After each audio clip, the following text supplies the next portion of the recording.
Welcome to Marketplace with Charles, where dreams are turned into reality. Marketplace is brought to you by Art of Skin Care. Art of Skin Care, the company that brings out the beauty in you, as well as Kuisa Lodge, situated at the heart of Mabalingwe Nature Reserve, where you sleep, dream, wake up with the Big Five around you. If tranquility is what you're looking for, then Kuisa Lodge is a place to be. I am Charles Ngobeni. On Marketplace, we empower and equip you with tools that you need to achieve your entrepreneurial dreams. Each week we bring you insight from experts in different fields of business, from men and women of faith. On today's show, we meet a business consultant, an HR practitioner, a change agent, a coach, and a facilitator. Welcome, Mrs. Ziyanda Masiza, with me in your home or wherever you may be watching this show from.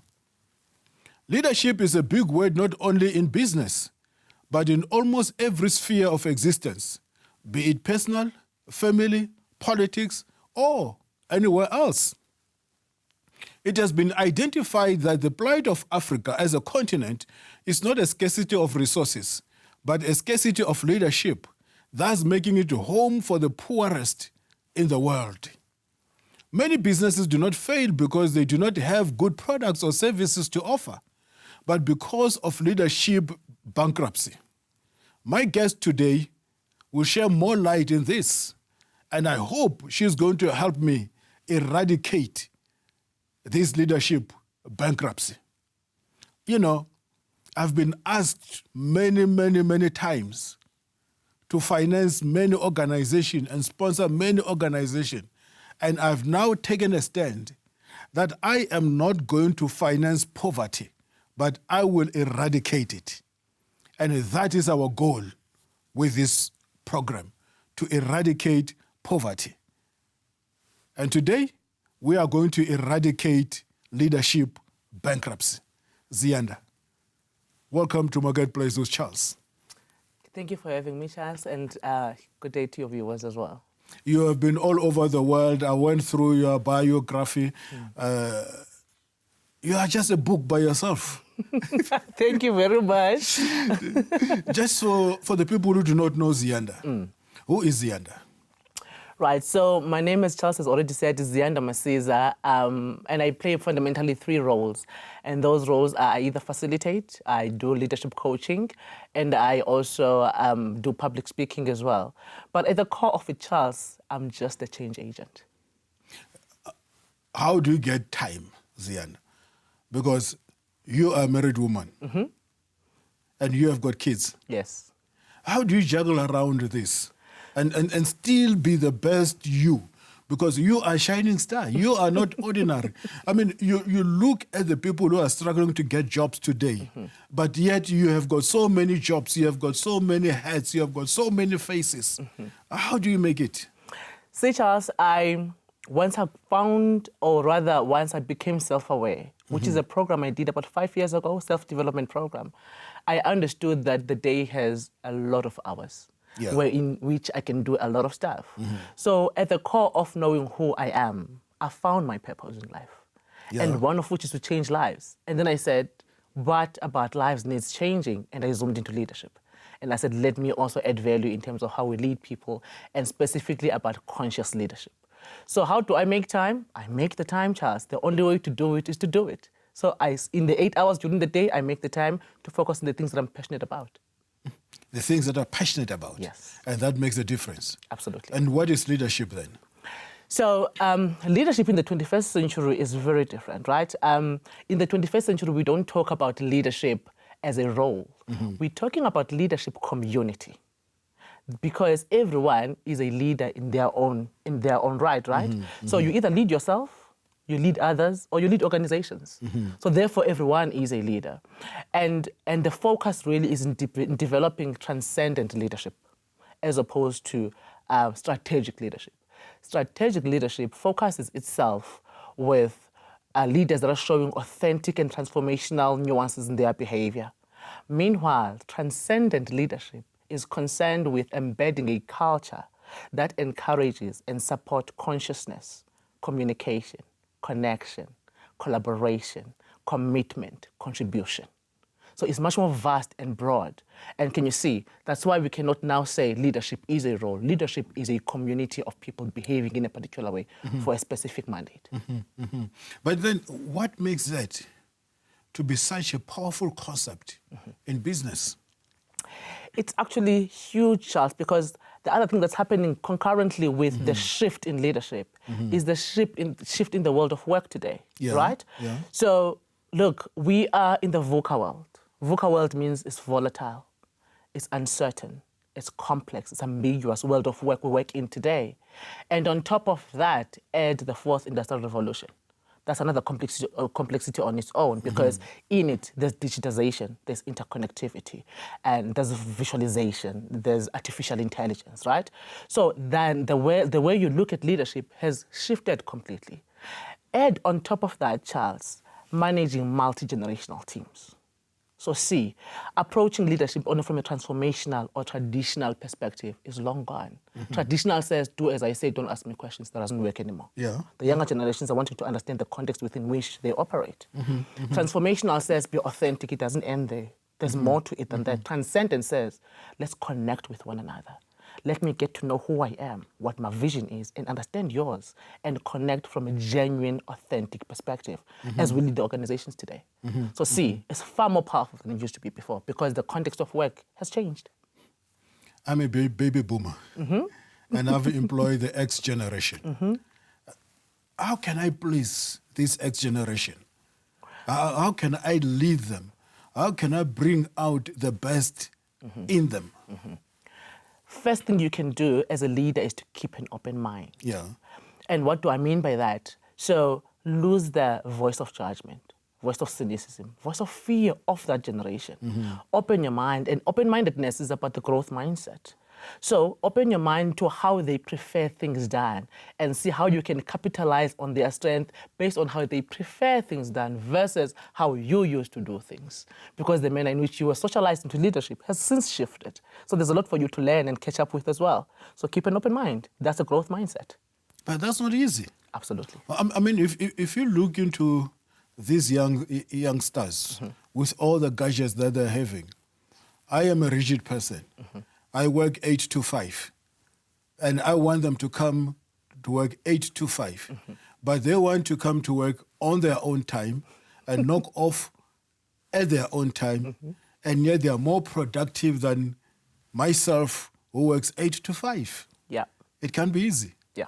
So see, that is why it's very important for you to lose the sense of judgment, because when you judge others, you're making yourself right and them wrong. See, the question that I always ask leaders is, what do you want out of the person? What you want outcomes. You want them to produce something. And the challenge we have as leaders today, especially the baby boomers, is the ability to unlearn how we've been socialized to lead and learn anew in the dynamic that we're within now. And the other dynamic we have is the what side of our performance as leaders is not necessarily under question. When it is, we go for skills development and we beef up where we need to beef up. The stuff that is under question or really challenging, which is what you're saying right now, is under the surface stuff, below the iceberg metaphor, where there's below the surface and the tip of the iceberg. The stuff that drives our behavior is the invisible stuff below the surface, which is what causes the rigidity. This is how I used to do it. But we're no longer there. We're no longer there. We are here. So what got you here will not get you there. So what do you do then? You have got to shift your mind. Otherwise, you'll be left behind. You're left behind. Yeah. You're left behind. You know, I looked into many companies. I looked into Nokia, which was a powerful cell phone then when we grew up. It was the cell phone. And they failed to change and adapt to time. You know, during those days, you throw the cell phone down, the floor breaks. Nowadays, you throw the cell phone down, the cell phone breaks. That's how strong the cell phone was. And it had a strong brand, but it lost its market share. I looked into Kodak. It lost its market share. People now, they no longer shoot pictures and develop them. Any smartphone can do that. Yes. I looked into the music industry. When we grew up, we had the LPs, the long plays. I know that. They were substituted by a cassette, those big ones. Then the smaller cassettes. Then later on, they were also substituted, by CD. The CDs were substituted by USB. The USBs, now it's useless. They have been substituted with download music. See? I looked into the movie houses. Ster-Kenneco, New Metro used to make a lot of money. When a new movie comes in, it will start from New Metro or Ster-Kenneco, then into DSTV. Things have changed. Yes. Now there's Netflix. We download it. What happened to Mr. Delivery? Oh, things have changed. Look at the taxi industry. We used to have conventional taxis. And now, Uber? yes, Taxify, yes, Uber. It's a new ball game. Yes. Yes. Can you now see that the manner in which you used to do things before has since been left behind? So whatever used to work then may not necessarily work now. Absolutely. And we have to move with time. Look into Encyclopedia Britannica. They refused to change, and Google took over. Now whatever I want is in my fingertips. Yes. I Google. Yes. Box office took over the DVD industry, the videos industry. Do you still go and hire a movie from Mr. Video? No. Box office? They all closed down. It's tough. Showmax? Yeah. So if you refuse to change with time, you will ultimately be eliminated. Absolutely. And really what stands in your way is you. Yeah. The self-limiting belief, the self-sabotage, I used to do it that way, and forgetting that way is long gone. We've since passed that. And therefore, you need to adopt a new way of doing things, which is acquire new knowledge, acquire new skills, look at the context within which, and look at how you need to show up. Because there's a challenge for you to show up differently. It has been said that South Africa, in particular, does not have an unemployment problem. Although today we're sitting at 26% unemployment rate. Rather, they've got a skills problem. Yes. What's your take on that? Absolutely. And it actually ties in with what we're saying. And we say skill, we're not necessarily meaning the technical side of what you do only. We also need to focus on the how side. So how do you do the what? Yeah. And people often refer to it as a soft skills or HR issues or people issues. My view is that the toughest part about leadership is the human dynamic side. It's the stuff that we call soft. Because how do you manage ever-changing human beings' mentality, ever-changing emotions, physical ability, and so on? That's the tough part about leadership, which therefore means we need to acquire new ways of leading and allowing people to bring into their roles their emotional capacity, their physical capacity, their mental and spiritual capacity into it. And we can only do that if we do it ourselves as leaders. We can allow others to do the same if we do it ourselves. When you work with people, how important is time management? Critical.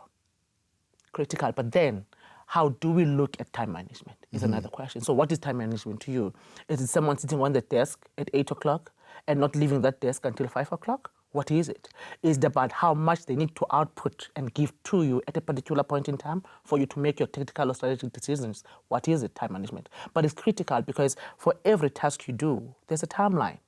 For every output you need to execute, there's a timeline. So that the organization can continuously thrive and grow and succeed. So time management is important. However, how we look at time management in the 21st century is different to how we used to do it when we were doing traditional leadership, you see. So where do you do your work? It doesn't really matter. What I want is my report on my desk at the time we've agreed.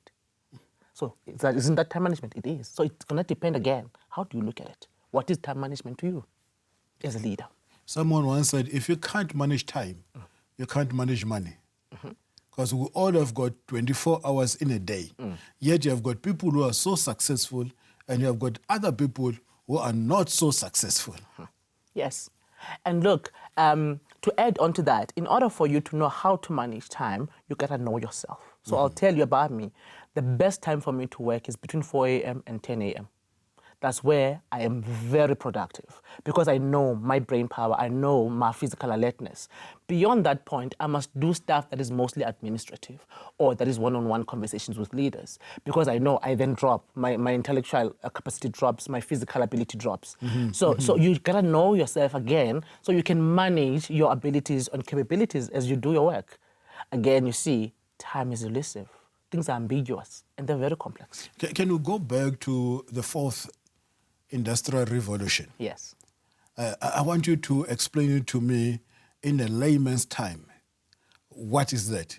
And can you tie what we're discussing this to the fourth industrial revolution?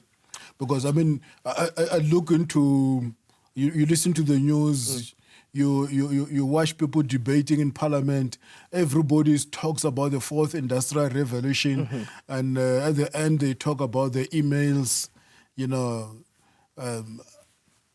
Just explain it nicely to me. All right. So I think in simple terms, Charles, without trying to overcomplicate it, is really, for me, fourth industrial revolution is characterized by four aspects, right? Yes. It's digitization. Yeah. Your watch you're wearing now is digital. Yeah. It has artificial intelligence in it, right? There's interconnectivity. Interconnectivity is when you connect with people. Like, for example, when I do leadership coaching, I do it via a technology called Zoom, and I connect with someone sitting in my home office who is sitting somewhere in Parktown or somewhere in Durban or somewhere in Cape Town. That's interconnectivity, right? And automation. So all of these things, they are already in and amongst us. What we need to do is to acquaint ourselves and upskill our knowledge and skill set to understand how to utilize them to the benefit of the organizations that we lead. But then you find the rigidity coming through, the fixed-mindedness. No, I don't use WhatsApp. Guess what? WhatsApp is one of the technologies that can help you talk to your team at once, in one setting, and get them to respond in real time. So see, if you resist WhatsApp because you think you're not a WhatsApp person, because it's social media, right? You then forget how it can actually help you perform and help your team stay connected to you and communicating and collaborating with you as they make decisions. So then, you see, we go back to open-mindedness and letting go of rigidity and judgment and cynicism and fear of the change. So there is new skills to acquire. So we're not going to be unemployed. There's something new you need to learn under the fourth industrial revolution. There's more opportunities. But there are some people who misuse this technology. Yes. Especially the social media.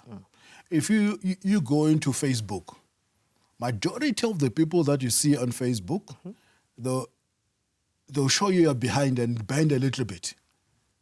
And they say, look at my back. While few are making money out of it. You've got people who are selling their products through Facebook. Yes. And they're making a killing. Yes. How can you inspire people to start using these social media platforms to work for them and generate cash instead of showing us who they are, where they have been, of which there's no real financial benefit out of it? Yes. You see, it goes back to self-awareness. So once you get to understand who you are, I'm not talking about who your mother said you are and your father and your church and your school. I'm talking about the original spec that your creator created in you, right? Once you get reintroduced to who you are, your strength, your blind spots, you understand why you're on earth. It connects who you are and why you are here on earth is connected. But of course, if you don't know who you are, you're gonna use these platforms to portray something you wish you were, but you're not. Because you're still a copy of something that you don't even know. Find who you are first, and then you will use any platform you have to your advantage. Connection is to your purpose. Well, Ziyanda, with that said, which aspects of leadership do you think needs to be developed? That's a good question, Charles. We used to think it's the technical side. When we're talking about skills and knowledge, we always look at the technical side. I challenge everyone to look at the personal side, self-mastery side, right? Because when you know who you are, you establish your own personal values. They give birth to your vision. Yeah. And that vision ties in with the organizations for which you would work for and the purpose for which you would pursue. Yeah. And people follow people, not a strategy on a paper. They follow that strategy articulated by an individual who believes and connected to it. So the most important thing for us as leaders to really groom ourselves on is self-mastery. Know who you are, have self-regulation, help people understand what your vision is, what your values are, and behave them. Because people often do as you do and less like when you say it. So it's important for us to embody the vision, the cultures that we want to portray. So it's really about conscious leadership, but at the core of it is self-mastery and self-awareness. That's the stuff that is challenging us today. Let's talk about your team. Do you think it's important to have a great team as a leader? Absolutely. Yeah. See, I always say to the leaders, you have a set of expertise that you know, experience that you know. Focus on that, hone that, enhance that, but then employ people who are great at what they do and allow them to do what they're great at doing. Okay. Okay? So there's a reason why you oversee no longer, remember we're in the VUCA world, volatile, uncertain, complex, ambiguous. So you don't know everything, and that's okay. That is why you need to employ people who are great at what they do, because you as a team, you would feed off with each other and you will explain the vision that you guys are mandated to achieve. And together you will achieve. Yeah. But if you apply traditional approach, which says, do as I say, don't ask me questions, then you get the disintegration in relationships. However, if you allow people to showcase their intelligence, people are paid to think today, no longer to do only. So if you allow them to show up their intelligence and you don't lead from a position of pain and inadequacy, people will show up and they will show you their innovation. You know what I've realized in life? And this is what I do in my business. I don't delegate tasks. I delegate authority. Because I realize if I delegate task, once you're done with your task, you're done. But if I delegate authority, you can even do more. Yes. Even after that. Yes. And I'm empowering you to be who you are. Yes. Because you have got authority, you have got a latitude even to do more. Yes. And I also realize that if I employ people who are just my equal, my business will develop to my level. Yes. But Never if I possible. employ people who are smarter and wiser than me, my business will develop to their level. Yes. And they don't even give me stress. Yes. You know, Yes. I am not intimidated Yes. because I realize that I don't have it all. I am an F student. I almost failed matric. But I have employed A students in my organization in every department. And hence I ace whatever I do. Well done.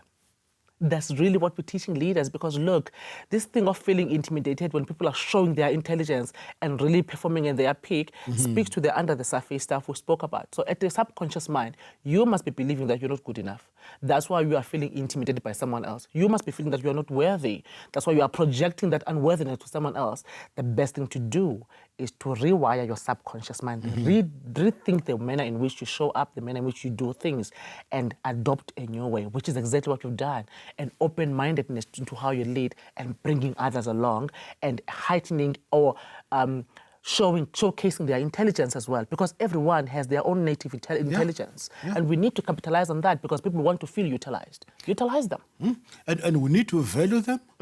We need to inspire them. Yes. We need to empower them. And we need to encourage them. Absolutely. Then you have got a winning team. Absolutely. And guess what? If you have a low self-esteem, you have self-doubt, feelings of unworthiness, I'm not good enough, you will do the opposite of all of that. You want to empower because you want to suppress, because you want to be the only one knowing. However, your business will stay stagnant and complacent. That's the outcome you'll get. However, to your point, if you employ and put in place people who are highly intelligent, in some cases highly intelligent than you will succeed in your business. Because there is what we call a lead factor. You can't develop above your lead. You reach, everybody has got a climax. Yes. And if you need to grow a little bit bigger than who you are today, you need to lift that lead factor upwards. What would you say is the importance of continuous learning within the leadership context? At the core of it, Charles, is the ability to unlearn the hard wiring that you've been socialized with. The manner in which you look at certain people, the manner in which you view women, the manner in which you view people who are junior than you.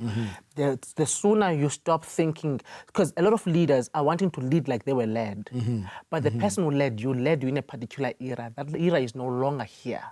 So you need to learn anew, drop it and take something new, but be open to the challenges. Ziyanda, time is against us. Pity. We haven't started. We were just beginning. We're just beginning. I think you must come again next time and continue with this.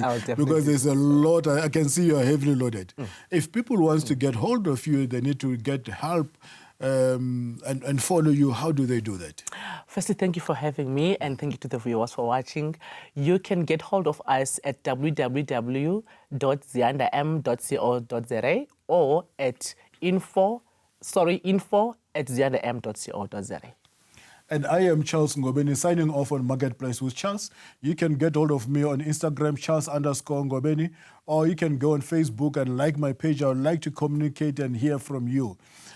Well, 8 December, we are going to Israel. I'll be happy if you were to join us. For more information, you can go on my website as well, charlesngobeni.com. Bye for now, and God bless you. See you next time, same channel, same place.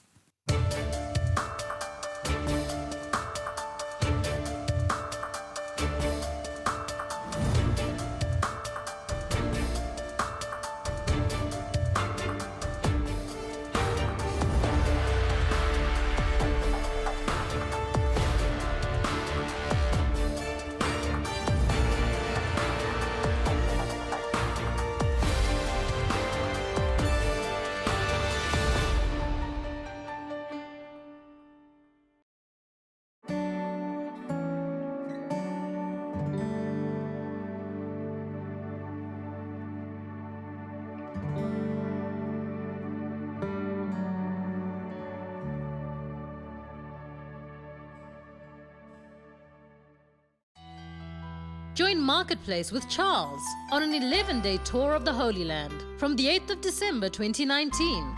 Take the route Israel traveled to the Promised Land, cross over the Red Sea, and float on the Dead Seas, the lowest point on earth with amazing healing properties. Experience the vibe of Jericho and cruise on the Sea of Galilee to Capernaum, the hometown of Jesus. Visit the pools of Bethesda, Nazareth, Bethlehem, and many more. Walk where Jesus walked and see the Bible come alive. If beautiful memories and an enriched spirit is what you are looking for, then join us in taking Jesus to the marketplace. For more information, call us on +27 72 123 0078 or email israel@artofskincare.co.za.